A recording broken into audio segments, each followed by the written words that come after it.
সরকার যে নগ্নভাবে নিয়োগটা দিয়েছে, এইভাবে নিয়োগ হলো হাসিনার আমলও হয় নাই। মূলত নিজেদের ভোটিং পাওয়ারটা নিশ্চিত করার জন্য একজন দলীয় রাষ্ট্রপতিকে তারা বিবেচনা করছে। এটা গণতান্ত্রিক কোনো প্রক্রিয়া না, এটাকে আমরা ধিক্কার জানাচ্ছি। যেদিন উপস্থিত হব ওই দিনে বাংলাদেশ ইনশাল্লাহ জুলাই সনদ বাস্তবায়ন করে ছাড়বো ইনশাআল্লাহ। আলম নামে একজন ব্যক্তি ছিলেন, উনি রিটায়ারমেন্টে গিয়েছেন, ওই কমিটিতে বিএনপিতে যোগ দিয়েছেন, কাজ করেছেন। সরকার তাকে অতিরিক্ত সচিব পদে আবার নির্বাচন কমিশনে নিয়োগ দিয়েছে।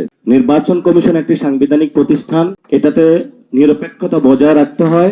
সরকার যে নগ্নভাবে নিয়োগটা দিয়েছে, এইভাবে নিয়োগ হলো হাসিনার আমলও হয় নাই। এবং সরকার চিন্তা করছে যে 3 বছর পরে অথবা 5 ইয়ার্স পরে যে ইলেকশনটা হবে, সেই ইলেকশনের জন্য তাকে প্রস্তুত করা হচ্ছে। উনি ওই সময় যাতে সচিব থেকে একটা নগ্ন হস্তক্ষেপের মাধ্যমে আরেকটা হলো আমি দামি নির্বাচন করতে পারে। ফলত গত 17 বছর তারা যেই গণতন্ত্রের কথাটা মুখে উচ্চারণ করেছে, এটা একটা ভুয়া জিনিস ছিল। তারা বাংলাদেশে গণতন্ত্র চায় না, তারা একনায়কতন্ত্র চায় এবং একটা ফেসিবাদী কাঠামোর মধ্যেই থাকতে চায়। আমরা এই সংসদে শুরুতেই বলেছিলাম চুপ্পুকে বাদ দেওয়ার জন্য, কিন্তু তারা দেয়নি। 5 মাস পরে এখন কথা হচ্ছে, তাহলে তারা চিন্তা করছে নেক্সট যে ইলেকশনটা হবে, সেই ইলেকশনের জায়গায় নির্বাচন কমিশনে যাদের নিয়োগ মেলা বিধান অনুযায়ী সেখানে রাষ্ট্রপতির জায়গাটা থাকে।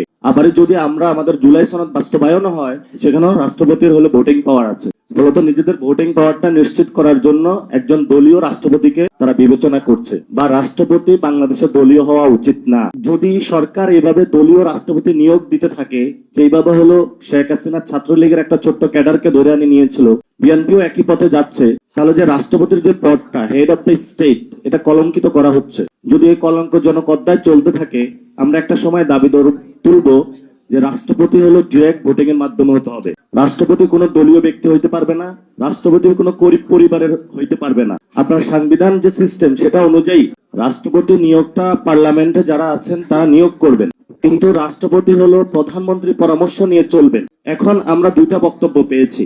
রাষ্ট্রপতির নিয়োগের ভার কে হবেন, স্থায়ী কমিটির একটা মিটিং বসলো, সেখানে আবার একজনের কাছে ন্যস্ত করা হলো। তাহলে পুরা বাংলাদেশের মধ্যে 18 কোটি মানুষের মধ্যে একজনের দায়িত্ব হলো রাষ্ট্রপতি হলো নিয়োগ দেওয়া। তাহলে পুরো যারা রাজনৈতিক ব্যক্তিবর্গ, পার্লামেন্ট, পুরা মানুষ, তাহলে তাদের কি প্রয়োজন?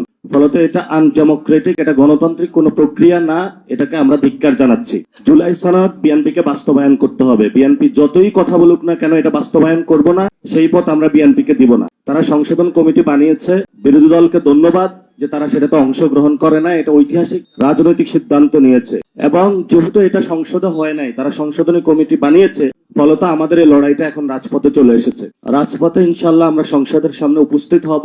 যেদিন উপস্থিত হব ওই দিনে বাংলাদেশ ইনশাল্লাহ জুলাই সনদ বাস্তবায়ন করে ছাড়বো ইনশাআল্লাহ। জুলাই সনদ কেন বাস্তবায়ন করতে হবে? প্রধানমন্ত্রীর খায়েশ হয়েছে, 10 বছর দেওয়া হয়েছে, ওনার 15 বছর থাকার খায়েশ হয়েছে। এই নির্বাচন প্রক্রিয়া, সেটা উনি স্বচ্ছ প্রক্রিয়া বিশ্বাস করেন না।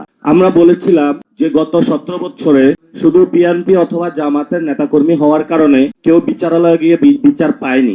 আমরা এটা আর নতুন করে দেখতে চাই না। সেজন্য আমরা বলেছিলাম আলাদা সেক্রেটারিয়েট কমিটি করতে হবে, সেক্রেটারিয়েট বিল্ডিং থাকতে হবে বিচারালয়ে। সেটা করাও হয়েছিল, কিন্তু বিএনপি সরকার এসে বাতিল করেছে। প্রত্যেকটা জায়গায় আমরা আনডেমোক্রেটিক সিস্টেম দেখতে পাচ্ছি, অগণতান্ত্রিক শাসন ব্যবস্থার দিকে যাচ্ছে।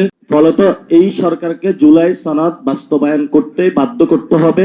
কারণ তারেক রহমান যিনি বলেছেন যে জনগণের ভোটে উনি নির্বাচিত হয়ে প্রধানমন্ত্রী হয়েছেন, এই ভোট একটা ভোট ছিল না, 2টা ভোটে হয়েছেন। ফলত একটা ভোট মানবেন, আরেকটা মানবেন না, এই সুবিধা আপনাকে অত দেওয়া হবে না।